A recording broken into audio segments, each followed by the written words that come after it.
Bueno, en primer lugar, muchas gracias a María, a la Fundación, a José Antonio, a todos los que habéis hecho posible que hoy esté aquí, a Lourdes, que no sé si ha llegado, está por ahí atrás, a Lourdes.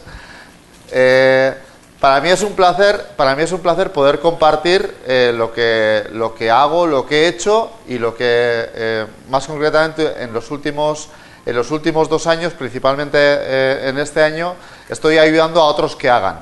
Soy profesor de FP, pero yo he trabajado yo creo que hace 18 años entré en el mundo de la formación profesional. Entré como profesor de lo que ahora vendría a ser ciclos medios y ciclos superiores, y con el paso de los años pues he ido adaptándome a lo que iba viendo y lo que creía que había que ir haciendo. Y en el último año lo que estoy haciendo es, he cambiado de perfil de alumnado, y mi alumnado es más los profesores que entran dentro de la formación profesional. Entonces este año no tengo alumnos de aula, lo que tengo son, sí son de aula, pero son de los que están al otro lado, no son los alumnos de 16 años en adelante, que son los que están acostumbrados a trabajar, sino que trabajo con docentes que trabajan con esos alumnos. Y lo que tratamos de hacer en este planteamiento y en este compartir es... hay una experiencia, hay una forma de trabajar que se ha ido aplicando durante un montón de años y estamos viendo la posibilidad de cambiar. Y el objetivo con el que estamos trabajando ahora, y es un objetivo más bien de Euskadi, es un objetivo de cambio, es un objetivo de adaptación, y es un objetivo donde lo que queremos conseguir es que la fórmula de trabajo en el aula tenga otro componente, y un componente más, voy a utilizar una palabra que es fea, pero como vengo de la FP, es un componente competitivo. Es decir, lo que vamos a buscar es que nuestros alumnos sean más competitivos, pero no en el sentido, la palabra competitivo nos hace escalofríos. La competitividad parece que es que yo voy a hacerte competencia a ti. No estamos hablando de ese tipo de competencia entre personas, sino de la competencia de la propia persona. Es decir, que las personas sean más competentes. Ese es el sentido de competitividad que estamos buscando. Y ahí, en ese mundo, es donde nos estamos metiendo. Y ese mundo es el que nos está ayudando a dar respuesta a una pregunta, que es la que nos está haciendo que avancemos, que vayamos hacia adelante. La pregunta con la que estamos siempre poniéndonos enfrente es ¿para qué? Es todo esto ¿para qué? ¿Para qué estáis en el aula? ¿Para qué dais clase? ¿Para qué estoy yo aquí? El ¿para qué? La pregunta del ¿para qué? Es una pregunta que es muy potente, es muy fuerte, ¿no? Cuando empezamos a trabajar con la pregunta ¿para qué? Ya empiezan a cambiarnos estructuras con las que estábamos trabajando de una manera que la tenemos bastante interiorizada. Hay un ¿para qué? Que me voy a ir a... Este es Delors, Jacques Delors, que hizo un informe que hablaba de los pilares de la educación, del cual todos conocéis, y que, como es algo que todos conocéis, me apetece ponerlo como referencia. Esto es del año 98, me parece que es, ¿no? El año 1998, ¿no? Jacques Delors hace un informe a la UNESCO que le llama los pilares de la educación. Y pues este señor será lo que quieras, ¿no? Tendrá una... Pero lo que hace es perogrullo. Lo que nos cuenta Jacques Delors con los pilares de la educación es decir, joder, pero si esto es súper obvio. Jacques Delors nos marca cuatro pilares. Es decir, los pilares de la educación tiene que ser una educación que esté basada en el aprender a conocer, el aprender a hacer, el aprender a convivir y el aprender a ser. Esto no hacía falta ir a la UNESCO ni ir. Esto seguramente, a nada que nos hubiéramos juntado 4 de nosotros y hubiéramos dicho ¿para qué tenemos montado una escuela? Seguro que hubiéramos llegado a esto, ¿no? Pero en el momento que alguien te lo pone, y encima te lo pone ya de los, y encima te lo pone con el logo de la UNESCO, dices, joder, pues algo que era tan obvio igual no lo estoy teniendo tan en cuenta. Con esto es con lo que nosotros empezamos a trabajar. Este es el primer paradigma, el primer elemento importante de lo que es la educación. Pero en este paradigma, aquí hay 2 partes. A ver si saco el puntero rojo. Aquí hay una barrera, que es la barrera esta que está aquí, la de los colorines: conocer, hacer, convivir, ser. Y hay otra barrera, que es la de aprender. La palabra aprender parece que es la coletilla y la que nos da soporte, pero realmente la palabra aprender es algo más que todo esto. La palabra aprender no solamente es lo que nos acompaña al conocer, al hacer, al convivir y al ser, que quizás es lo que siempre le damos más importancia. La palabra aprender, esto es como lo de las cosas estas de que hay claves y que hay jeroglíficos y así. La palabra aprender es la que más se repite. Por lo tanto, si es la que más se repite, igual esta es la más importante, además de estas, que también son importantes. Con este eje es con lo que empezamos a trabajar y con lo que empezamos a dar respuestas a los para qués. Bueno, la verdad es que cuando tengo que explicar cómo funciona el mundo educativo es un poco complicado, ¿no? Pero bueno, así un poco inspirado. En Euskadi últimamente está lloviendo mucho y tenemos todo como muy verde y saqué una foto que me pareció bastante inspiradora y se me ocurrió el plantearos algo como que podría ser el árbol y el bosque. Esto podría ser cómo tenemos estructurado un sistema educativo. Nosotros trabajamos con algo que se llama el DCB, que es lo que viene decretado y desde donde al final se articula toda la legislación que acaba en asignaturas y que acaba en nuestras programaciones. Básicamente ahí es donde todos nos estamos moviendo. El DCB empieza con algo que le llamamos objetivos generales, que es para qué, ¿no? Yo tengo ciclos formativos, tengo títulos de formación profesional, donde en las primeras hojas aparecen los objetivos generales y me dice para qué es ese ciclo formativo. Las siguientes hojas empiezan desdoblándome en módulos asignaturas.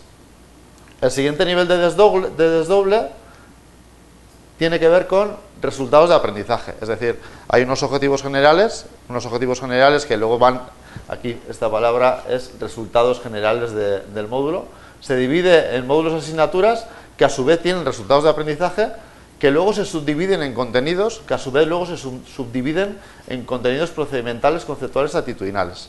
Esto es básicamente donde todos estamos, ¿verdad?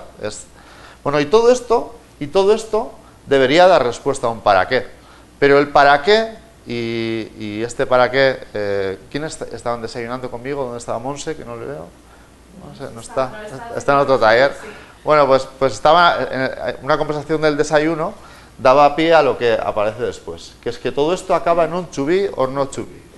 El to be or not to be es estás aprobado o estás suspendido. Es decir, tenemos montado un tinglao, que esto acaba en un to be or not to be. Es estás aprobado o no estás aprobado. Así está montado el tinglao.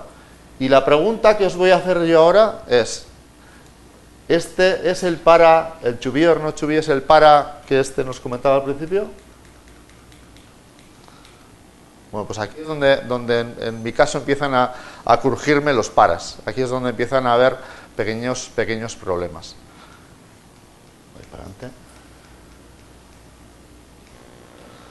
Bueno, ¿qué es importante? ¿Qué es importante de todo esto? Voy a empezar a dar importancia a la primera palabra. Hay una primera palabra que aparecía en el informe de Deloche que era la palabra aprender. Una cosa que es importante en cualquier sistema es que nuestros alumnos tienen que aprender. Tenemos que montar un sistema que es un sistema para aprender. Ya lo decía Deloche, lo repetía varias veces. Luego le ponía coletillas, pero aparecía varias veces la palabra aprender. Necesitamos un sistema que sirva para aprender. Pero el aprender es algo que tenemos que aprender a aprender. Es decir, tenemos que jugar con el sistema de aprendizaje y tenemos que hacer que nuestros alumnos aprendan. Hay una pequeña... Cuando yo empecé, ya os he dicho Choro que venía del mundo de la calidad. Cuando empezamos a trabajar en el modelo FQM, lo que hicimos es estructuramos toda nuestra estructura del centro, estaba estructurada en procesos. Y había un proceso, me imagino que todos vosotros al final de una manera u otra manera tenéis contacto con el mundo de los procesos y algo de calidad. Teníamos un proceso que se titulaba el proceso de enseñanza-aprendizaje. Era un proceso clave, era el proceso vengo de un centro educativo, el proceso es el proceso de enseñanza-aprendizaje. De ese proceso de enseñanza-aprendizaje, ¿qué parte pensáis que contenía enseñanza y qué parte pensáis que contenía aprendizaje? Vamos así vais moviendo las manos. ¿Cuántos pensáis que el proceso de enseñanza-aprendizaje, la palabra dominante era la enseñanza? Levantar la mano los que penséis que la palabra dominante era la enseñanza. ¿Cuántos pensáis que la palabra dominante era el aprendizaje? ¿Cómo estáis? Pues la palabra dominante cuando teníamos el proceso de enseñanza-aprendizaje era la de enseñanza. Teníamos montado un proceso donde estructurábamos todo lo que hacía el profe. Estructurábamos la parte, yo no sé cómo es vuestro caso, pero nosotros teníamos un proceso que estructurábamos lo que hacía el profe cuando entraba en el aula. lo que hacía el profe para registrar la información de asistencia, el de no asistencia, lo que hacía el profe para qué actividades tenía que plantear, lo que hacía el profe para tener que actividades de refuerzo, actividades de diversificación. Había un tinglao montado, pero todo era lo que hacía el profe. En ningún momento aparecía lo que el profe tenía que decirles a los alumnos que hagan, pero no aparecía lo que los alumnos hacían. Es decir, lo que hacíamos estábamos trabajando desde la perspectiva del que da. Yo lo que estoy haciendo ahora es mi parte. En este momento, estáis en torno a 50, 60 personas en el aula, hay una persona que está transmitiendo y 50 receptores. Si yo estaría hablando de cómo estáis recibiendo lo que yo estoy dando, no necesito un proceso. Aquí ahora hay 50 procesos de trabajo diferentes, porque algunos están viendo a la que acaba de entrar ahora, otros están viéndome la camisa, otro está mandando tweets, hay 50 procesos diferentes en este aula. Trabajar desde el aprendizaje es trabajar desde la diversificación, es trabajar desde que hay procesos bastante independientes y procesos que cada uno tiene su propia fórmula de ir aprendiendo. Nosotros lo que hicimos fue simplificar y teníamos un proceso donde trabajamos la enseñanza, no el aprendizaje. Todos los procesos con los que yo he contactado en los centros, casi todos dan prioridad a la enseñanza. Pocos trabajan la parte de aprender, porque es más complicado. La parte de aprender, trabajar la parte de aprender es bastante más complicado que lo que es la parte de enseñar. ¿De acuerdo? Más complicado, y voy a terminar la frase, es más complicado de estructurar en un orden de tiempo donde la gente aprenda al ritmo que nosotros vamos marcando. Eso sería la parte complicada. ¿Vale? El segundo elemento que también consideramos que es importante tiene que ver con la cooperación. Es decir, Delors hablaba de que tenemos que aprender a conocer, pero también hablaba de que tenemos que aprender a convivir. Yo vengo del mundo industrial. Yo soy profesor de FP y por titulación soy ingeniero, y antes de estar en el mundo de la docencia yo he pasado por empresa.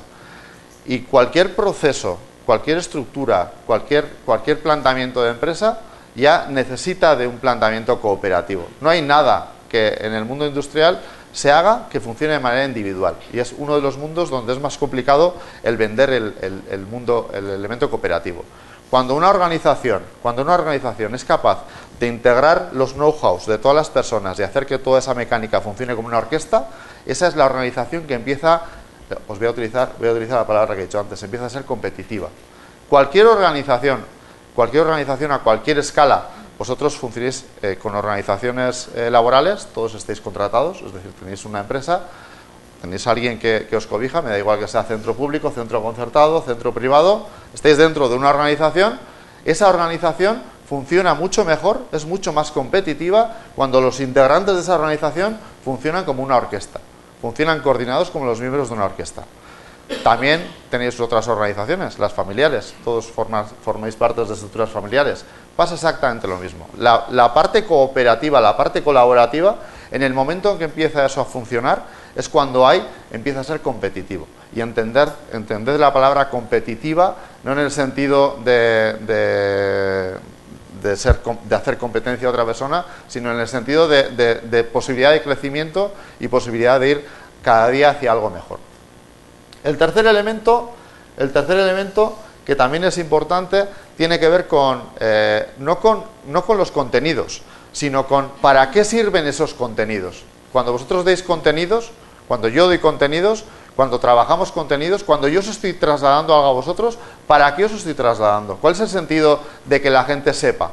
¿Cuál es el sentido de que yo explique la ley de Gay-Lussac, que yo explique la ley de Boyle-Marriott, de que expliquéis... ¿Cuál es el sentido? ¿Para qué? Eso es para enfrentarse a algo en la vida, ¿no? Para resolver alguna, lo que he puesto aquí, situación problemática, que no es lo mismo que problema, ¿no? Le he puesto la coletilla situación problemática, que queda más fino, ¿sí? Todo en la vida se presenta en forma de algo que tengo que resolver. Entonces, el tercer elemento importante está en esa resolución. ¿En qué hago yo para resolver esas situaciones problemáticas? Hay veces que utilizaré unos conocimientos, hay veces que utilizaré otros conocimientos diferentes, pero lo que voy a tener que poner en marcha es mecanismos de resolución de situaciones problemáticas. ¿Sí? Luego, a veces utilizaré determinados conceptos, otras veces utilizaré otros conceptos diferentes. Pero la resolución de situaciones problemáticas sí que es algo importante. Y por último, el cuarto elemento tiene que ver con el aprendizaje. Personas que aprenden son personas que evolucionan. Personas que están aprendiendo. Si vosotros aprendéis, vosotros estáis evolucionando. Eso significa aprender. Una persona que está aprendiendo está evolucionando. La persona que no aprende deja de evolucionar. La persona que deja de aprender, esa persona acaba de morir. ¿Sí? Una persona que está en continuo aprendizaje está en continua evolución. Entonces, lo que tenemos que jugar es con el concepto de evolución. La palabra evolución nos va a dar mucho juego. La palabra evolución nos va a dar mucho juego.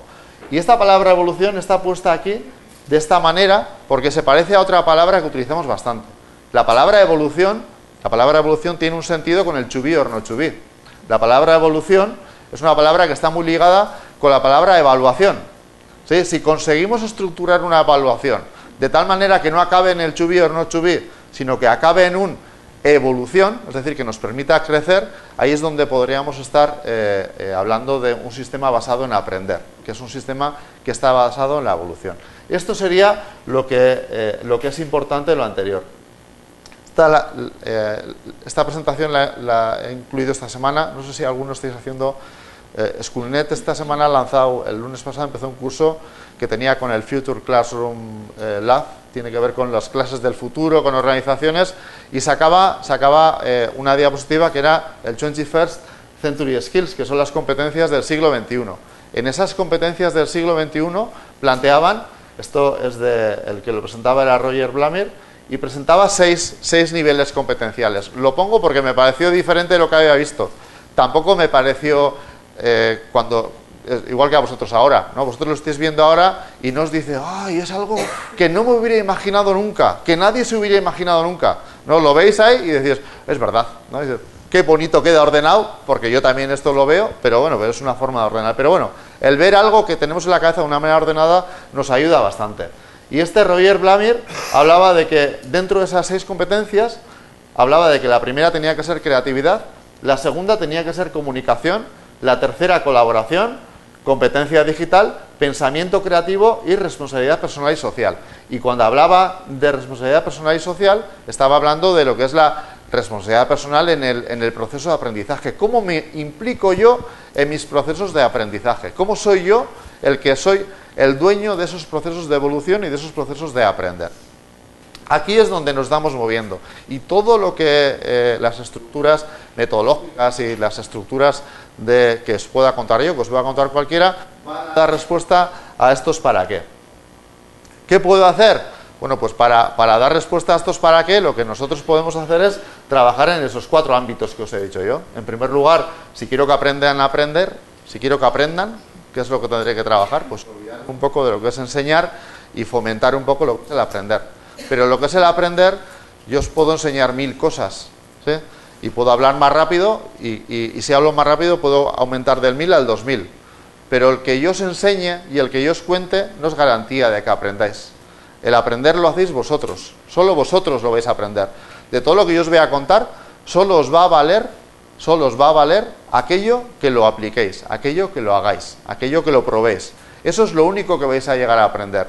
Lo demás, pues lo demás, alguno se acordará mañana algo de mí, aquel chaval vasco que venía de Durango, qué majo que era aquel chaval que venía de Durango, ¿no?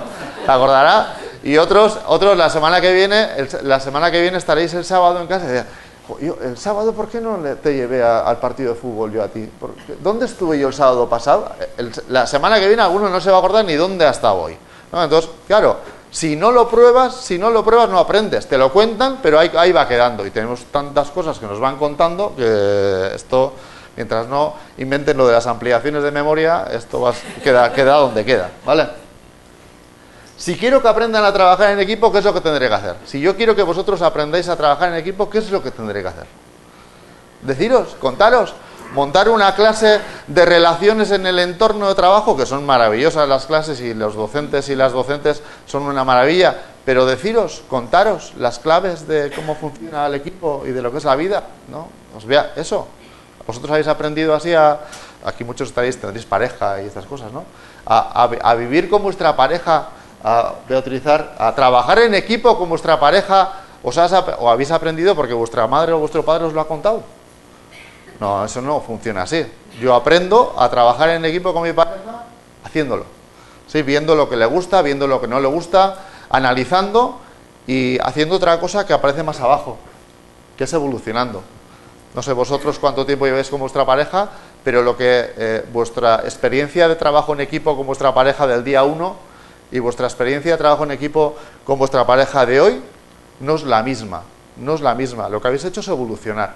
Y la evolución surge desde una perspectiva que es súper sencilla, súper fácil, súper tonta. La evolución surge desde el aprendizaje y a través de identificar un objetivo, de identificar qué es lo que quiero conseguir, de ver cuál es el punto de partida y posicionarnos en ese camino. Y evolucionar, y crecer, y caminar juntos. Ese es el proceso de trabajo en equipo. Y esto es lo que necesita de generar rutina. Y por último, tenemos el tercer elemento. Si yo quiero que nuestros alumnos resuelvan problemas, lo que tengo que hacerles es enfrentarles a problemas. Nosotros utilizamos mucho la palabra problemas. Nosotros utilizamos mucho los problemas. Creo que es la última vez que os voy a decir la palabra problemas. Utilizamos mucho la palabra problema porque cuando traducimos la metodología con la que yo estoy trabajando y con la que yo voy a compartir, que es el PBL en inglés, PBL es un término anglosajón. Es un término que significa Problem Based Learning. ¿Sí? Aprendizaje basado en lo que los ingleses llaman problemas. Pero cuando yo a vosotros os planteo un problema, si yo os digo la palabra problema, vosotros en vuestras cabezas, que es lo que estoy viendo, de me va, ¿no? Sería, digamos que lo que nosotros entendemos como PBL es algo así como Brown Based Learning. Sería más o menos lo que nosotros entendemos. El pasar aprendizaje basado en problemas, ¿no? Si nosotros hubiéramos inventado el término de aprendizaje basado en problemas y los anglosajones lo tuvieran que traducir, para ser fiables, ellos tendrían que traducirlo así, como Brown Based Learning, ¿sí? No es eso, no es eso. Nosotros lo que planteamos dentro de un problema es otra cosa diferente. Nosotros lo que le planteamos detrás de una situación problemática es un reto, es un desafío. Nosotros lo que buscamos es que el alumno le metamos algo donde en esa movida, en esa situación problemática que tiene que convertirse en un reto, él participe y a través de esa situación problemática, a través de ese reto, es donde vaya aprendiendo, donde vaya trabajando. Es decir, en lugar de yo contarle lo que es Boyle-Mariotte o la ley de Gay-Lussac, que yo vaya directamente a decir ¿para qué vale Boyle-Mariotte? ¿Alguien es de física? ¿Sabe? Bueno, ¿para qué vale Boyle-Mariotte y Gay-Lussac? Pues Boyle-Mariotte y Gay-Lussac sirve para los gases, los principios físicos de los gases. ¿Dónde, en qué parte de la vida se puede utilizar eso? Pues eso se puede utilizar, por ejemplo, en los gatos de los coches, ¿no? Subiendo los coches, ahí funciona con aceite. Entonces, si quitamos el aceite y metemos aire, pues pasaría todo lo que pasa ahí dentro en la vida. Bueno, pues vamos a plantearles una situación problemática con algo que a ellos les resulta cercano, que no tienen ni idea de quién es Gay-Lussac ni Boyle-Mariotte, pero saben la situación problemática. Si quieren, si consigo implicarles en esa situación y empiezan a resolverlo, ya verán la necesidad de saber qué parte de la física tienen que aplicar en esa situación problemática. Funcionaría un poco en esa línea. Es decir, lo que yo os voy a plantear es algo que va al revés. La estructura de bosque y árbol que os he enseñado antes es objetivos y acabamos en contenidos. Sí, lo que yo os he planteado, lo que os acabo de plantear ahora, es, en lugar de estar pensando en el contenidos, vamos a pensar en qué quiero conseguir con esos objetivos, en el para qué, y de ahí surge esa problemática. Esto es ayer mismo en esto salió así. Además, físicamente, como es la ventaja que tiene el estar hablando a 400 kilómetros de distancia, como no creo que esté aquí. Bueno, ayer mismo un señor con parecida apariencia, bueno, de streaming no me había dado cuenta. Un señor con parecida apariencia hizo esto exactamente, hasta tenía bigote. Pero si yo todo lo llevo haciendo siempre, yo les doy que hagan, era un tema de audiovisuales y yo les digo. Y es verdad, nosotros sí que hay cierta tendencia, sobre todo en el mundo de la FP, a trabajar sobre elementos similares, a plantear algo y que los alumnos trabajen. Lo de los equipos que os voy a contar. Yo que tengo 40 y tantos años ya, ¿no? En mis épocas de estudiante, Conmigo también trabajo en equipo, ¿eh? A mí me ponían en equipo y decían, venga, yo recuerdo, yo soy de GB, en octavo de GB recuerdo, tenía una profesora que se llamaba Charo López, que nos organizó en equipos y decía, vais a tener que hacer un trabajo, no os voy a explicar nada, voy a hacer un trabajo sobre el Imperio Austrohúngaro. ¿Sí? Me acuerdo hasta el tema. El Imperio Austrohúngaro era, y nos juntaba de 4, equipos de 4, y a trabajar el Imperio Austrohúngaro. Claro, si yo le hubiera contado esta película que os acabo de contar ahora a Charo López hubiera levantado la mano, no tenía bigote, pero hubiera levantado la mano y Charo López hubiera dicho, pero esto yo esto ya lo hago. Y es verdad, pero la verdad es que lo que yo estoy planteando está lleno de matices, tiene un montón de matices. Y los matices, la verdad es que podía haber metido más cosas, pero los matices creo que pueden estar en este esquema que tiene que ver con aprender a colaborar. Sí que hay matices, y cuando alguien habla de que trabaja este tipo de fórmulas en el aula, sí que lo trabaja, pero siempre hay escalas, siempre hay una evolución. En este esquema de aprender a colaborar, en la parte de aprender, en la parte del inicio de aprender, el primer nivel del aprendizaje puede estar ligado con lo que es la enseñanza tradicional, ¿no? El primer nivel de aprender, cuando alguien está dando clase, cuando alguien está explicando, cuando vosotros estáis explicando algún tema, vosotros estáis buscando lo que es el aprendizaje también. Lo estáis buscando desde la enseñanza, pero estáis buscando el aprendizaje. Esto lo he metido en el A1. ¿Veis aquí que aparece la celda A1? El siguiente nivel sería trabajar el comportamiento del aprendizaje, pero en lugar de explicaros, es decir, si yo os voy a explicar la ley de Gay-Lussac, o lo que queráis, no sé, ¿qué explicáis? ¿Qué explicas? Dime, porque ya tanta Gay-Lussac, ¿qué explicas? El manejo de Word. El manejo de Word. Pues en lugar de explicar el manejo de Word, en lugar de preparar una clase con PowerPoint de manejo de Word, pues lo que les digo es que trabajen el Word, ¿no? Es decir, les digo, pues, hoy no voy a explicar yo nada, lo que quiero es que hagáis vosotros la parte de Word. Este sería el segundo nivel. ¿Sí? Entonces, estaríamos moviéndonos en la celda A2. Ese sería el segundo nivel, donde ya no hay enseñanza, sino que lo trabajamos es el aprendizaje desde elementos pequeños. El tercer nivel del aprendizaje tiene que ver con, claro, yo no sé, alguien cuando aprende Word, no aprende Word porque sí. No, nadie dice, Word, ya he aprendido Word, ya está, ¿no? Aprender Word va ligado siempre con más cosas, ¿no? Casi todo, en vuestro caso, cada uno tendrá su visión de en qué parte está, pero en nuestro caso, en el mundo de la FP, los títulos de la FP, todo en su conjunto sirven para algo, todo está entrelazado, ¿de acuerdo? El lenguaje está entrelazado con matemáticas, todo se puede entrelazar, todo tiene objetivos que son comunes. Entonces, el tercer nivel es cuando empezamos a generar situaciones que ya no aplican o no implican solamente a un elemento individual de conocimiento, sino que implican algo mucho más transversal, ¿no? Por ejemplo, algo que tenga que ver con Word, con física y con matemáticas, no sé, algo que sea como una situación, como una película, ¿no? Una película que englobe más cosas. ¿De acuerdo? Si a eso le damos encima un toque de realidad, pues la situación problemática todavía es mucho más bonita y mucho más interesante. Aquí estaríamos en el nivel 3.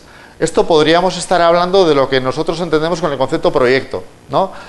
La palabra proyecto no es una palabra nueva en nuestro sistema educativo. La palabra proyecto es algo que todos los chavales han hecho proyectos. Yo hice proyecto. Todos hemos hecho proyectos. Entonces tendría que ver con el concepto proyecto. Algo que tiene una complejidad de otro nivel, es algo como mucho más interdisciplinar o interasignaturas. Y hay un cuarto nivel de aprendizaje, y es cuando eso genera un punto más, y el siguiente punto tiene que ir ligado o va ligado con el mundo de la creatividad y la innovación. ¿Cuál es el plus? ¿Dónde está el plus entre el A3 y el A4? Pues el plus normalmente suele estar en que somos bastante habilidosos generando problemas del tren este, ¿os acordáis?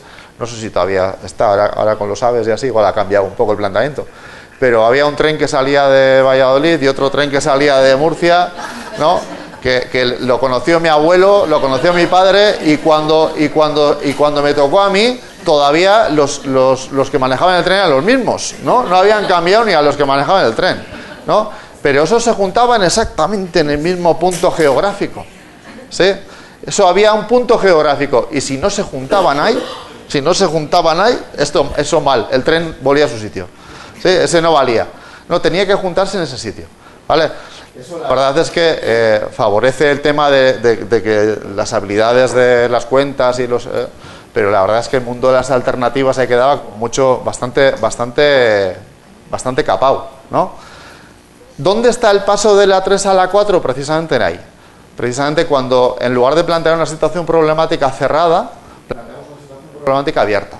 Y en esa situación problemática abierta, lo que les invitamos a los alumnos es a que exploren el mundo de las alternativas. Y dentro de esa situación problemática sí que hay utilización correcta o incorrecta de elementos conceptuales y procedimentales, pero no hay solución correcta o solución incorrecta. ¿Sí? Soluciones abiertas. Y les obligamos a que se muevan en un mundo donde a nosotros nos cuesta y a ellos también. Es decir, en el mundo de que, bueno, pues tú planteas alternativas, valora las alternativas y luego decide, toma la decisión sobre cuál es la que tú pondrías en marcha, ¿no? Y a partir de ahí pues pasa algo que es se llama riesgos, que es algo que hay que empezar a trabajarlos. Eso se puede unir luego con la iniciativa, con otro montón de elementos que también son elementos interesantes, ¿de acuerdo? Eso sería el nivel 4, en el nivel del aprendizaje. En colaboración pasa algo parecido. El primer nivel de colaboración consiste en esta colaboración, en el de más o menos, yo creo que todas las aulas se estructuran de 2 en 2, ¿no? El hecho de juntar a 2 personas ya implica un cierto nivel de colaboración, aunque sea por osmosis, ¿no? Ahí estamos pegados y ahora que estamos 40 y así, pues por sudoración nos vamos transmitiendo algo, ¿vale? Ese sería el nivel de colaboración básico, ¿sí? El segundo nivel de colaboración consiste en lo que hizo Charo López con el Imperio Austrohúngaro y conmigo en octavo de GB. El siguiente nivel de colaboración es cuando se juntan equipos de 4 en 4 y se pone a trabajar en equipo, que es verdad, se trabaja en equipo, ¿no? Este sería el segundo nivel de colaboración. ¿Pero qué esperaba Charo López allá en el siglo pasado con el Imperio Austrohúngaro y con nuestros equipos? Pues esperaba que saliese algo, ¿no? Y esperaba que funcionase. ¿Qué creéis que pasó con...? No me acuerdo exactamente de los detalles, porque han pasado unos cuantos años, pero ¿qué creéis que pasó con el equipo aquel de octavo de GB que nos juntó Charo López en aquel momento de iluminación y nos puso a trabajar juntos? ¿Pensáis que fuimos súper competitivos? En el sentido de competencia que entendemos nosotros como bien. No, fue un desastre, ¿no? Pero aquí cuando hacemos esto, lo que esperamos todos es que las cosas funcionen de manera espontánea, ¿no? Vamos a un equipo y a ver si funciona. Es más, si no funciona nos mosqueamos. Y nos mosqueamos a veces tanto que lo que hacemos es este equipo no ha funcionado. Romper el equipo y hacer otro equipo nuevo. Eso conmigo lo han hecho y yo lo he hecho así de veces también. Nivel 2 de colaboración. Tercer nivel de colaboración. Tercer nivel de colaboración ya tiene otro componente. Tercer nivel de colaboración ya es cuando cuidamos la composición de los equipos. Siempre se cuida la composición de los equipos, pero está la manera intuitiva y la manera científica. Entonces, ya el tercer nivel de colaboración tiene un punto científico de generación de equipos y además parte de que de esa generación de equipos, la primera actividad que se realice no va a funcionar bien, porque no puede funcionar bien. No puede funcionar bien. No sé cuánto está el índice de los divorcios, ¿no? Pero el tema de las parejas es un tema que las personas eligen entre 2 personas juntarse, ¿no? Yo elijo juntarme con mi pareja. Yo me junto y hay un índice de que eso no funcione, que es terrible, ¿no? Es un índice muy alto. Bueno, pues aplicar esa realidad de la vida a equipos de 4 personas, que ya no son 2. Que dos al final más o menos se puede... Son 4, ¿no? Que a ver cómo encajes 4. Que encima no lo han decidido ellos, que lo han decidido gente ajena a ellos. Y se tienen que comportar como un equipo, ¿no? Eso estadísticamente, eso es imposible que funcione a la primera, ¿no? Eso es muy difícil. Entonces aquí, en este equipo, aunque se cuide la parte formal de generación de equipos, en este nivel 3 lo que trabajamos es con un protocolo y una gestión para trabajar esa competencia. Y la trabajamos desde la evolución, la trabajamos desde la reflexión de qué ha pasado, el análisis de qué ha ido bien, qué ha ido mal, y la propuesta de que haya una siguiente actividad donde ese mismo equipo se mantenga estable y a partir de ahí pueda ir avanzando y pueda ir utilizo la palabra que he utilizado antes, pueda ir evolucionando. Este sería el tercer nivel de competencia. Y luego hay un cuarto nivel de competencia que está ligado ya con el desarrollo personal. El cuarto nivel de colaboración tiene que ver ya con procesos de coaching, ¿no? Ya tiene un nivel superior. Bueno, cuando mi colega decía, esto ya lo hacía yo antes, la pregunta siguiente es decir, vale, ya sé que lo hacías, pero ¿qué hacías? El A1C1, el A1C2, el A2C2, ¿no? El A3C2, ¿qué es lo que hacías tú? ¿Qué es lo que hacías tú? Entonces aquí lo que nos hemos encontrado es con diferentes niveles y más o menos hay pautas que son muy estables. Hay centros donde no hay nada, que se mueven en el A1C1, pero esto es muy poco, aquí hay muy poco. Hay una parte que es muy sustancial en los centros, que es este cuadrante que está aquí. La gente se mueve mucho aquí, en el A2C2, aquí, en esta parte de aquí, y luego la gente que trabaja con proyectos PBL ha tocado parte de lo que está aquí. Parte de lo que está aquí. Y nosotros pensamos que un centro siglo XXI y un centro donde se trabaje desde una perspectiva de competencia a alta escala y un centro donde se promueva el mundo de la competitividad debería moverse aquí. Es decir, esto es el escenario, este es el escenario donde un centro debería moverse. El A3, C3, no todo el tiempo A4, C4, ya veis que el marco interviene en 4 escalas, pero aquí es donde bueno, sí que da lugar a que esto sea diferente. Y claro, cuando planteas esto dices, ¿y esto cómo lo puedo hacer? ¿Y esto cómo lo hago? ¿Qué herramientas tengo para llegar a poder hacer algo parecido a esto? Bueno, como herramientas hay una que es clave. La verdad es que el título se llama PBL, el título de la jornada, pero PBL es una caja tan grande, que es bastante complicado el apuntar directamente a una cosa. Me gusta más el mundo de las metodologías activas. Hay un conjunto de metodologías, un conjunto de recursos que se enmarcan dentro de lo que conocemos como metodologías activas, y en esas metodologías la palabra activa lo que significa es que el alumno es el protagonista del proceso. Es decir, todo lo que se va haciendo es porque lo va haciendo el alumno. Entonces, la primera parte serían las metodologías activas. Como ejemplo, yo ahí os he puesto 4.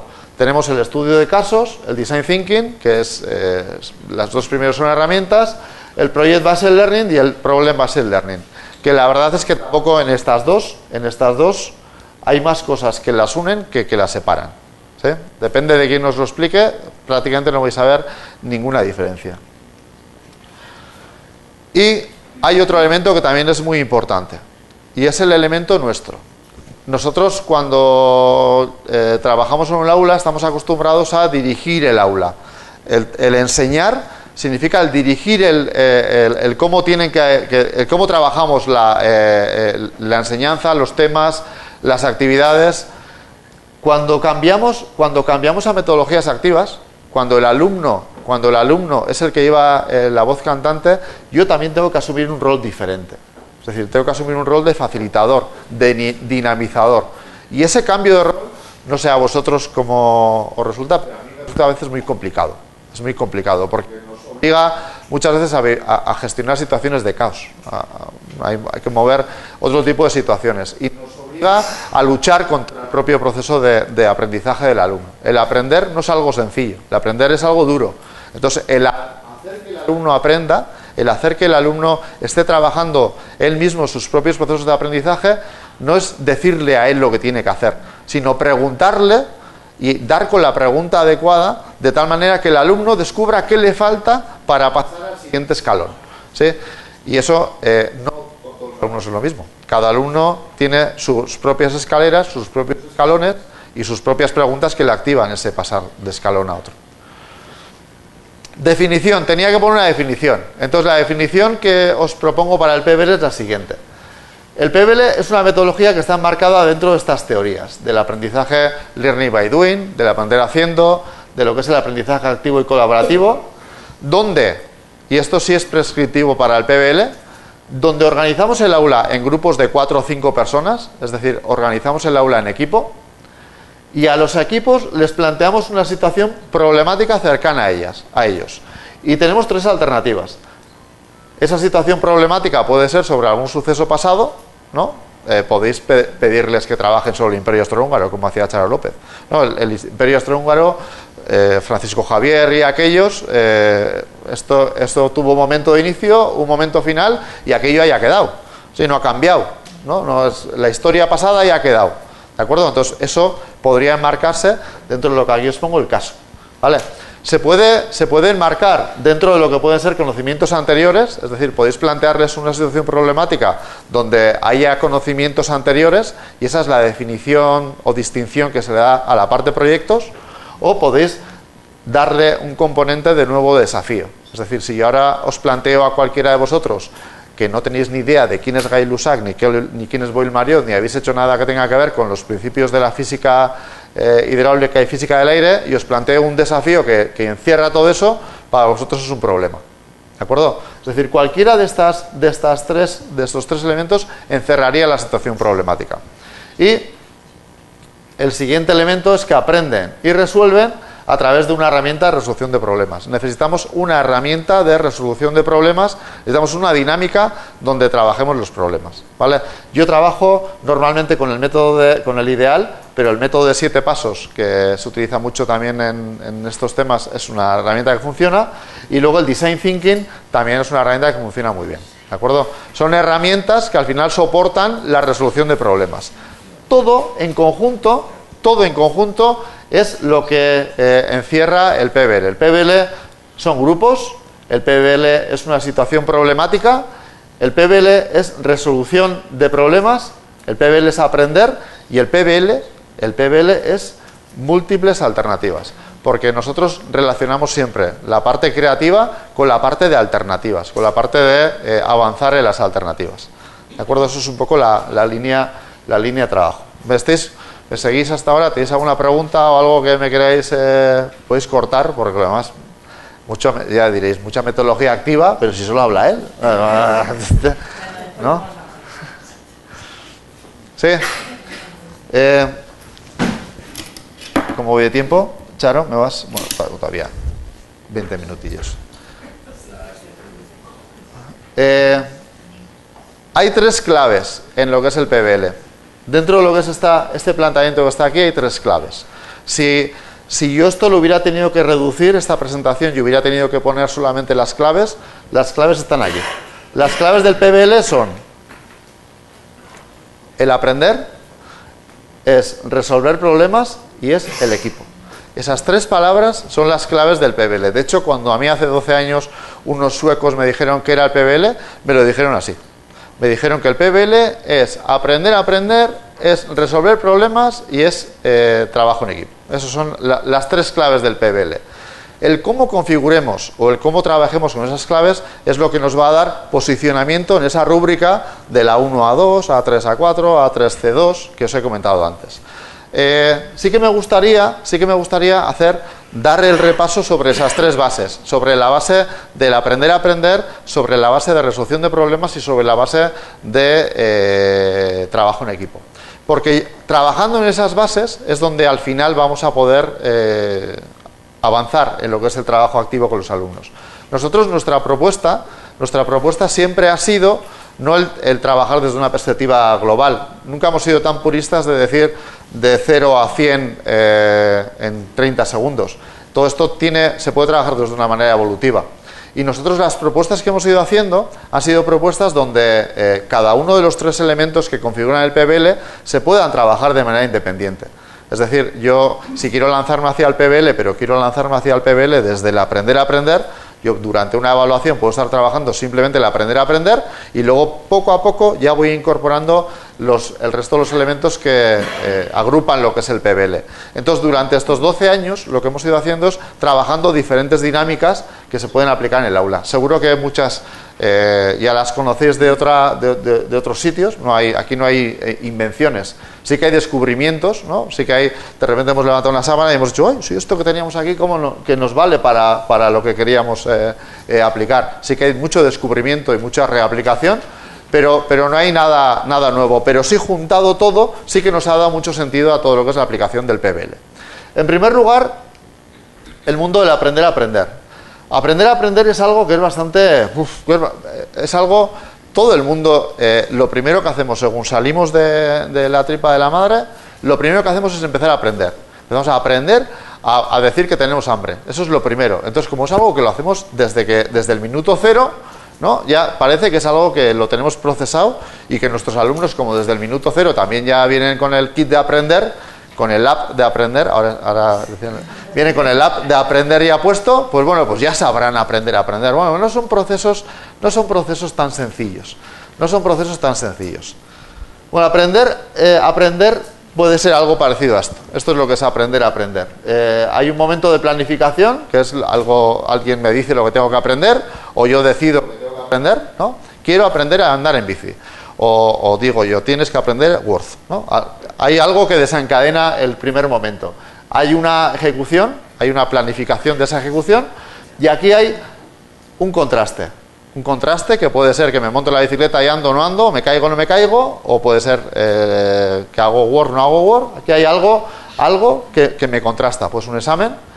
Pero normalmente esto que está en azul es lo que suele aparecer en los procesos y parece que ahí acaba, pero no, esto no acaba aquí. Hay otro elemento que es lo que hace que esto funcione o no funcione, y es la parte que está aquí.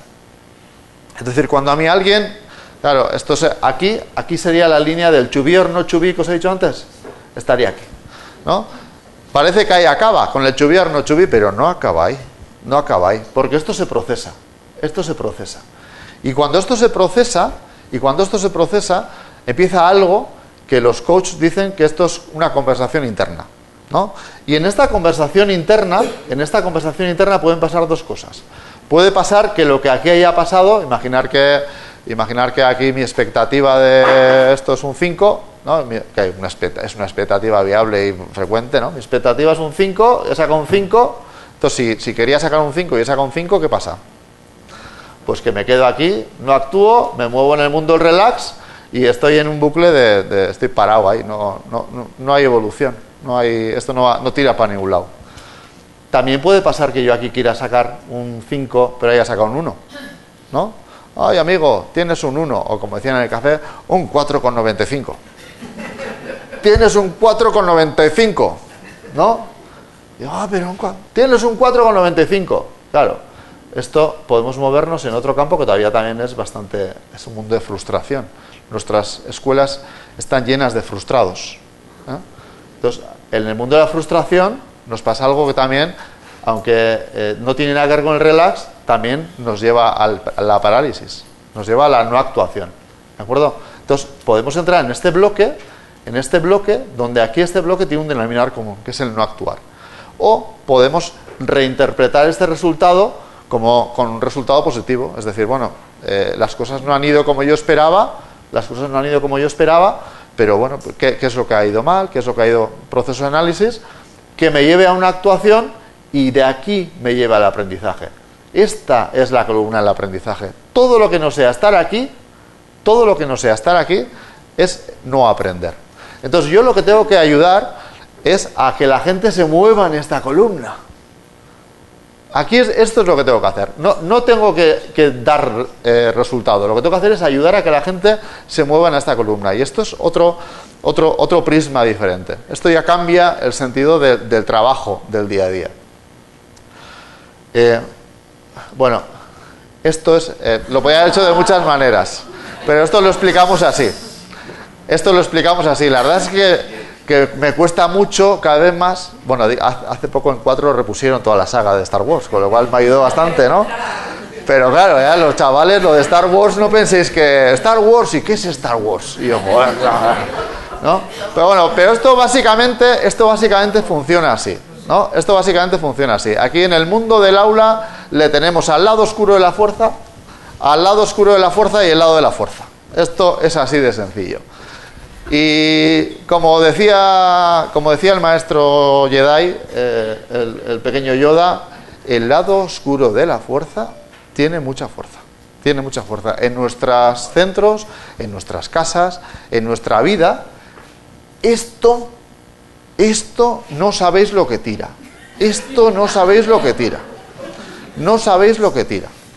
La gente le es mucho más fácil ir hacia allí que ir hacia aquí. Principalmente por una razón. Principalmente hay una razón. Y es que no actuar es quedarse quieto.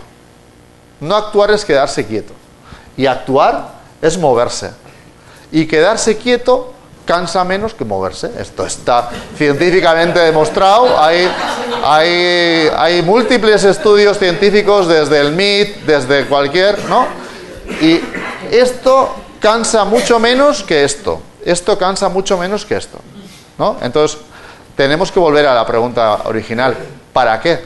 ¿Qué es lo que queremos? ¿Cuál es nuestro objetivo? Nuestro objetivo es quedarnos, llorar, ¿no? Frustrarnos, o queremos aprender y queremos avanzar. ¿Dónde nos queremos mover? ¿En qué campo nos queremos mover? Si no hacemos nada, si nos quedamos en el to be or not to be, por efecto científico, se va aquí. ¿Sí? Se va aquí, que es la parte de no actuar. Entonces, volvemos a hacer algo parecido a lo que hacía Charo López con nuestros equipos de trabajo en octavo de GB. Si sale, pues saldrá bien. Si no, pues bueno, la culpa tienen ellos. Joder, yo ya he hecho un equipo de 4, no ha funcionado, pues ¿qué más voy a hacer? ¿No? Entonces, aquí está el problema.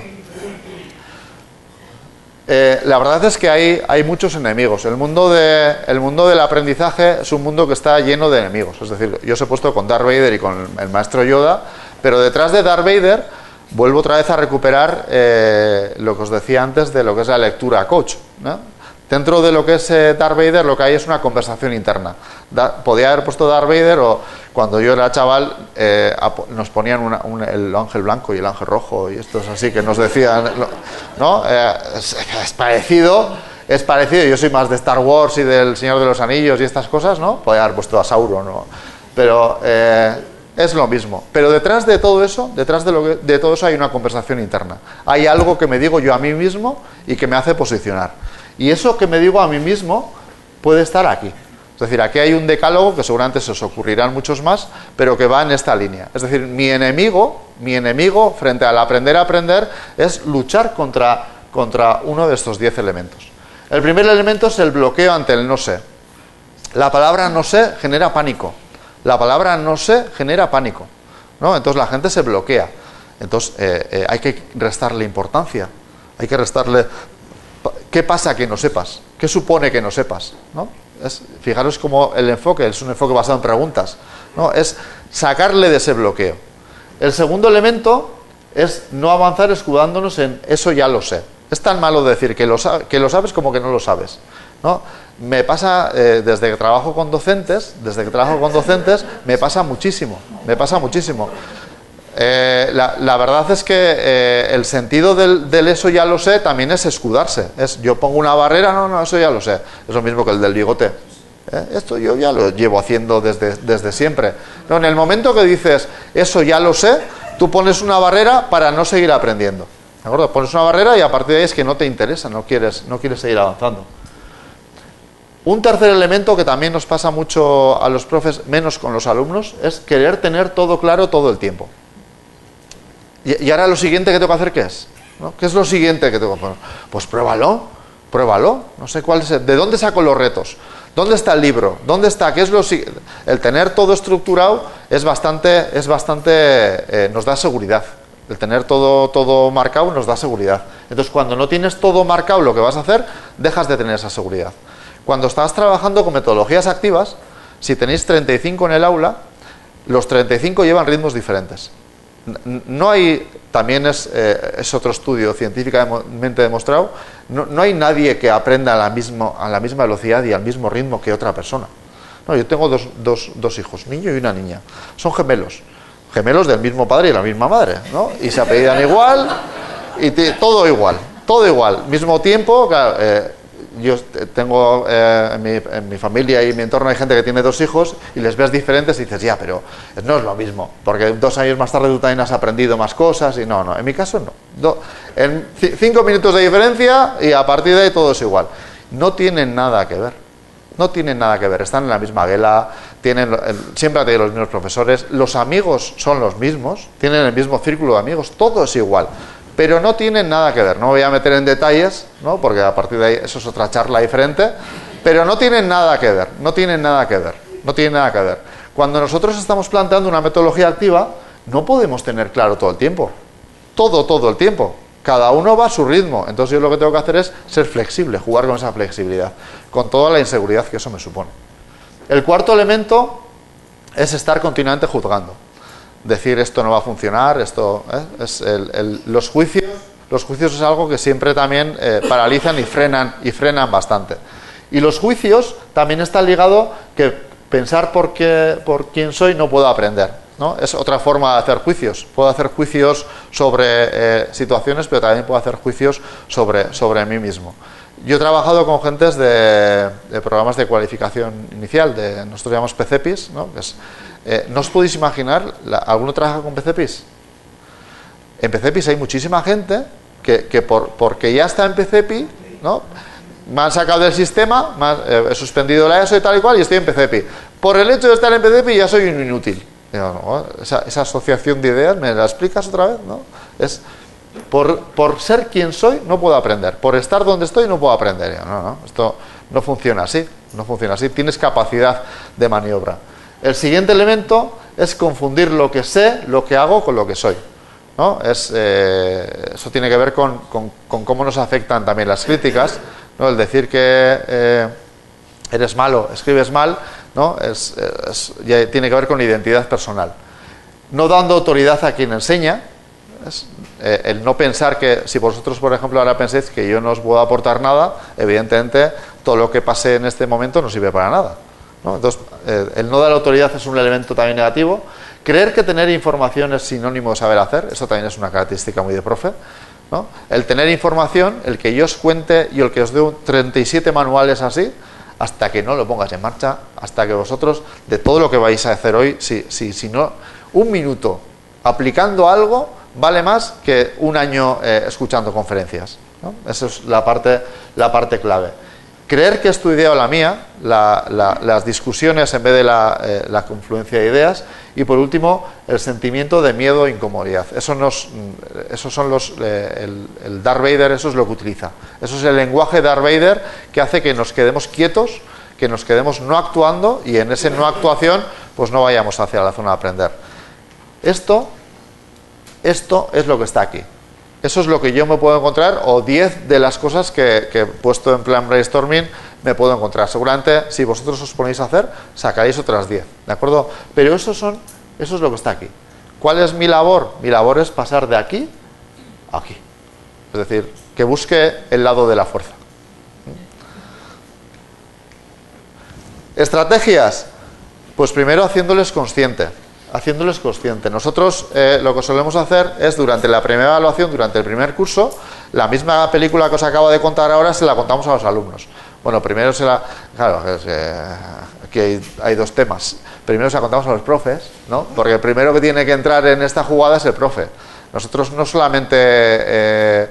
Si yo le cuento a los alumnos y los alumnos son conscientes, y el profe, que también tiene Darth Vader, Maestro Yoda, y el profe va siempre por el lado de Darth Vader, esto no funciona, porque funcionamos mucho con el ejemplo, ¿de acuerdo? Entonces, primero, la primera parte suele ser trabajar con los profes, y el profe tiene que adquirir consciencia. Adquirir consciencia no significa dominarlo. Es decir, yo, aunque lo cuente y aunque trabaje con este tipo de cosas, no significa que no tenga Darth Vader. Darth Vader lo tenemos todos. El adquirir consciencia es que en un momento dado yo pueda identificar la Darth Vader y pueda estar diciendo, ¡ay, que Darth Vader me acaba de salir aquí por la retaguardia! Eso es adquirir consciencia. Entonces, aquí es como trabajamos. La consciencia se trabaja dentro de un ámbito 360. Es decir, a mí me toca, es muy difícil. Estos de aquí, yo os los he puesto así, pero no es tan fácil. Estos van por atrás. Estos se ponen detrás de las orejas. Estos van aquí, así. Entonces, pero no es porque sí. No se ponen aquí porque sí. Se ponen aquí porque tenemos un defecto de fábrica, y es que los ojos los tenemos mirando para adelante. Todo lo que venga de aquí para atrás no vemos. Entonces, estos están aquí. Entonces, cuando yo estoy con Darth Vader no le veo. Cuando Darth Vader se me pone aquí no le veo. Entonces, el trabajar desde la consciencia y el que esa consciencia se trabaje en equipo, lo que permite es que mis compañeros me digan, que al final, después de tanto Darth Vader y así, te lo dicen así, me dice, Darth Vader, Darth Vader. Entonces, cuando te dicen Darth Vader, la palabra Darth Vader es como un mantra. Darth Vader y dices, joder, que te sitúas, te dicen, ¿no? Igual. Y eso es lo que te ayuda a moverte. Porque en todo esto me pueden decir Darth Vader, pero lo que no me pueden hacer, lo que no vais a poder hacer, ninguno de vosotros, es vosotros hacer este movimiento. Vosotros podéis hacer este movimiento con vosotros, pero no con vuestros alumnos. Este movimiento, el pasar de aquí a aquí, solo lo puede hacer la persona desde su propia identidad. Vosotros podéis hacer ese movimiento, vosotros con vosotros. Y podéis ayudar, a través de preguntas, a que otros se lo planteen. Pero si queréis que vuestros alumnos aprendan a aprender, son ellos los que tienen que hacer este movimiento. A veces lo conseguiréis más, a veces menos, porque tenéis 35 y cada uno lleva su ritmo, ¿vale? Pero es así de sencillo, ¿sí? Ellos lo tienen que hacer. Vosotros podéis ayudaros, ¿vale? Entonces, el adquirir conciencia en equipo tiene esa ventaja. Es decir, que ya no juegas solamente con lo que yo digo. Yo entro dentro de la jugada, mis compañeros me dicen, mis alumnos me dicen, y mis alumnos se dicen, que sería el juego 360, ¿de acuerdo? El segundo elemento es dando oportunidades al éxito y al error. Casi todo lo que encierra la parte de Darth Vader tiene que ver con decir que esto es malo. Malo, esto es malo, error, malo. Ha suspendido, ¿no? Cuando a alguien le decís que tiene un 2, además podríamos hacer con efectos especiales.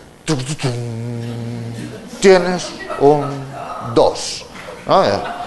Es malo, el error es malo, pero si le damos la vuelta, normalmente hay un montón de frases y estos que se utilizan en aprendizaje y así, lo de Edison, lo de he descubierto no sé cuántas formas de que una bombilla no se encienda, ¿no? En vez de decir que el error es una estupendísima vía para aprender. El error funciona para aprender de una manera maravillosa. Es la clave para que la gente aprenda. Entonces, si le restamos carga emocional negativa a la palabra error y lo planteamos desde una perspectiva que puede ser, normalmente cuando planteas hacer algo nuevo, lo lógico es como cuando andamos en bici, que te caigas, que veas y que esa es la fórmula de aprender. Pues vamos a hacer que nuestras aulas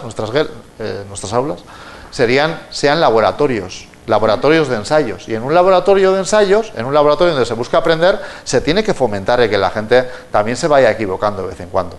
Cuando yo trabajo el mundo de las alternativas, evidentemente las alternativas no todas valen. Las alternativas se hacen alternativas para que no todas valgan. Entonces ya estás promoviendo el tema de que no todas van a valer. Y encima les hacemos elegir una alternativa de entre todas, ¿no? Y encima la que eligen puede que no sea la que yo hubiera elegido. Entonces, funcionamos desde restando importancia a lo que es el error. No pasa nada, encima, porque se equivoquen en el aula. Y otra cosa es que se equivoque cuando estás pilotando la nave espacial esta que va no sé cómo. Ahí sí que tiene el componente error sí que tiene, pero nuestras aulas son laboratorios de ensayo. Es para probar, que no pasa nada, no hay mayor riesgo, ¿de acuerdo? Y el tercer elemento, muy importante, es trabajando el dar y el recibir feedback. Y como tampoco me voy a extender demasiado, lo voy a resumir en una frase. No es lo mismo dar feedback que dar por el feedback. Y nosotros recordad lo de chon, chon, chon, chon, ¿no? Lo de dar por el feedback, hay veces que lo usamos, ¿no? Ahí queda. Segundo elemento, trabajo en equipo. Claro, trabajo en equipo tiene varias claves. El trabajo en equipo es esto, tengo ahí un grupo de personas, y ahora ¿qué hago con este grupo de personas? Pues ese grupo de personas lo que tengo que hacer es, tengo que hacer que haya vida. Y la vida del trabajo en equipo, nos guste más o nos guste menos, hay palabras de aquí que son bonitas y otras que no son tan bonitas. Pero la vida del trabajo en equipo es comunicación. El equipo tiene que aprender a comunicarse, tiene que aprender, y la gente no sabemos comunicarnos, no sabemos hablar entre nosotros, no sabemos escuchar, ¿no? Empatía, tampoco sabemos empatizar, si a alguien no le decimos lo que es la empatía, cómo trabajar, Y el último de ellos, la vida de los equipos es conflictos. ¿Quién no se pelea con su pareja? ¿No? Otra cosa es que identifiquemos la parte de conflictos como algo negativo. No, pero los conflictos de por sí no son negativos. Los conflictos son conflictos. La interpretación del conflicto es lo que le convierte en negativo. ¿De acuerdo? Entonces, los conflictos es la vida. La vida está llena de conflictos. El ayudar a la gente a que al final afronte esos conflictos a través de la comunicación y la empatía, esas son las claves. Pero para eso, lo que tengo que hacer es, necesito darles la oportunidad. Necesito activar equipos, necesito que haya acción, necesito que ese equipo tenga vida, porque si no tiene vida no funciona, por mucho que lo cuente. Necesito que ese equipo reflexione y que reciba feedback. El tener un 2 es un estupendísimo feedback para un equipo. El decir que tienes un 2. Bueno, tienes un 2. ¿Por qué tienes un 2? ¿No? ¿Qué es lo que querías tener? ¿Qué es lo que has tenido? ¿Qué es lo que te falta? ¿Vale? Y a partir de aquí, después de esta reflexión y después de este feedback, entramos en la parte gorda, que es el ajuste. Como la gente no haga algo diferente, ¿no? Es lo de, si haces siempre lo mismo, vas a tener siempre resultados iguales. Pues si la gente no hace algo diferente, ¿no? A través de este feedback, no podemos activar la parte del aprendizaje. ¿Y ese ajuste dónde lo vamos a meter? Si rompemos el grupo, ¿qué oportunidad le damos al grupo para que el grupo evolucione? Pues ese mismo ajuste, lo que necesito es otra situación problemática, el mismo grupo, y que ese mismo grupo valore ese cambio, que ese mismo grupo cambie. Que tampoco es garantía de que en el segundo reto, en el segundo desafío, en la segunda situación problemática haya conseguido resultados estupendos. Pero este es el camino para un término con el que estamos trabajando últimamente, que tiene que ver con el alto rendimiento. Es decir, este camino es el que nos va a llevar a obtener altos resultados.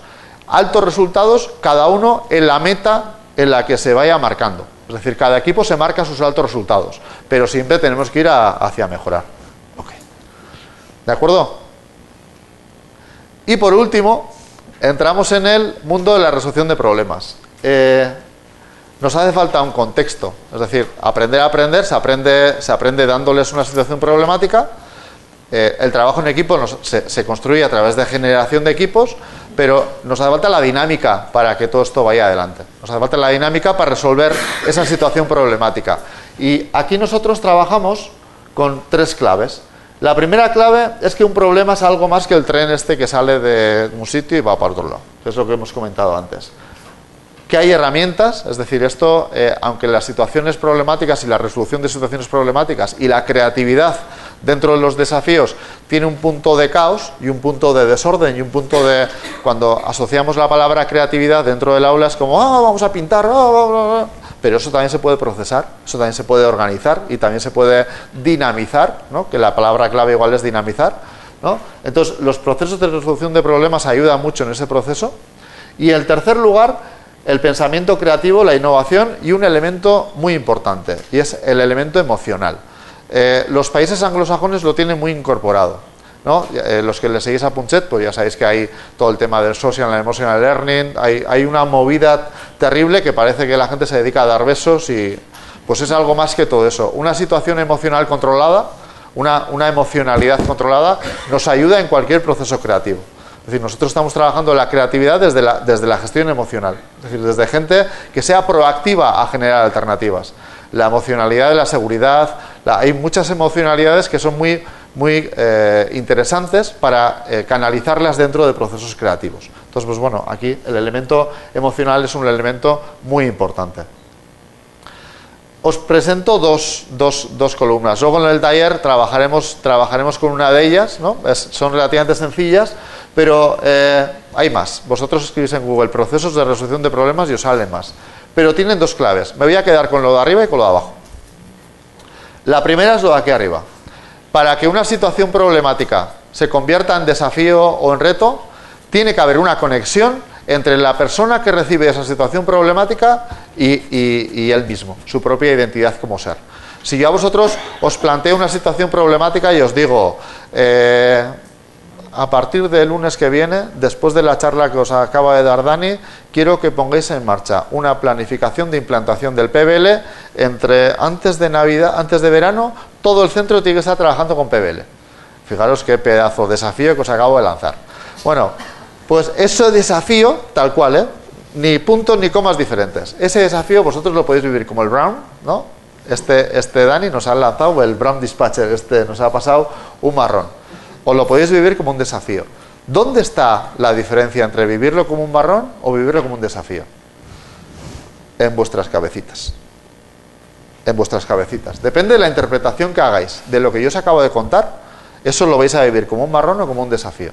Si vosotros sois capaces de conectaros emocionalmente y decir, vale, pues entonces lo que voy a hacer es voy a empezar con el departamento de ciencias, que ahí está fulanito y menganito, voy a empezar con esos, y luego cuando esos lo hagan, luego estos lo contamos a no sé quién, y luego, si vosotros empecéis a construir una película de cómo vivís esa situación problemática, cómo os gustaría el resultado final de esa situación problemática, y lo vivís desde la emoción positiva, eso es un desafío.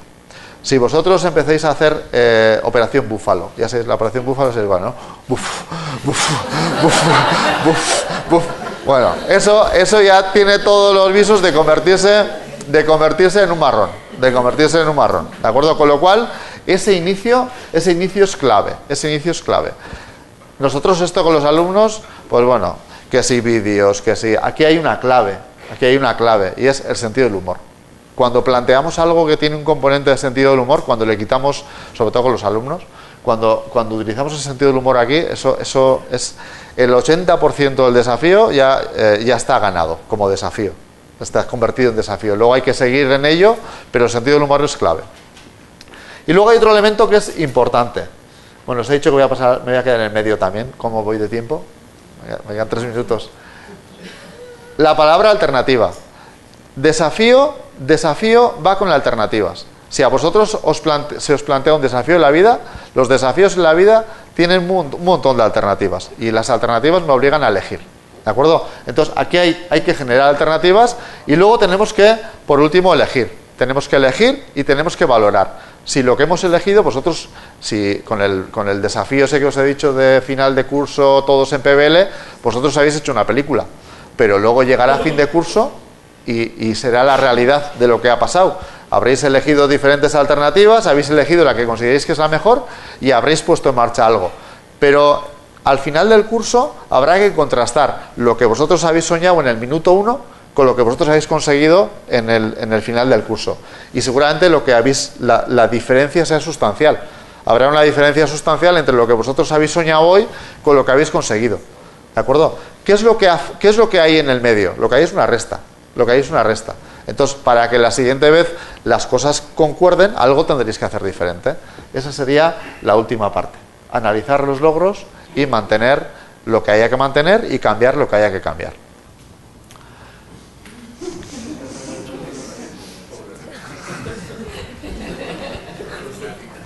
Bueno, esta pregunta está en vuestras cabezas desde el principio, ¿no? Pero bueno, lo he querido poner al final.